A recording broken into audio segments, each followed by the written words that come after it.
Mes impressions sont très bonnes pour cette initiative initiée par la Sénat, des journées portes ouvertes auxquelles on a associé les professionnels des médias. Je crois que c'est une bonne initiative puisque nous sommes des vecteurs de communication. Nous envoyons le message très loin et ce que nous avons vu ici, c'est très bien, c'est positif. On a beaucoup appris. Il y a une présentation, une communication sur le fonctionnement de la Sénat, ses organes, comment le matériel est envoyé sur le terrain, tout.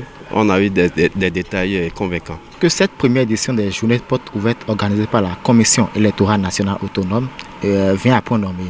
Parce que ça a permis quand même de savoir un peu l'organisation, le fonctionnement et comment préparer les élections. Quand on sait que la Sénat a une grande tendance qui arrive avec les élections générales de 2026, ces journées portes ouvertes ont permis à nous, professionnels des médias, quand même de rentrer dans l'univers de cette institution étatique qui, depuis quelques années déjà, contribue à avoir des élections transparentes, libres au Bénin.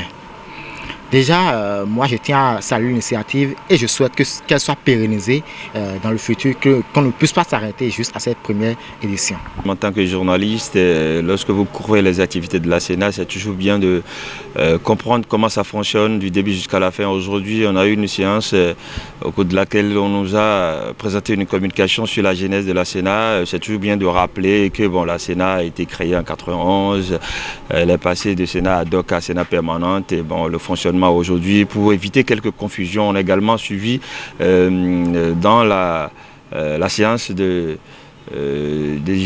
visite de stand, de comprendre beaucoup de choses et ça nous a beaucoup plus édifié. Et désormais dans nos rédactions, on saura quoi dire, quoi faire et quand il faut le dire, et des préoccupations ou des sujets à initier, on saura quand il faut les faire.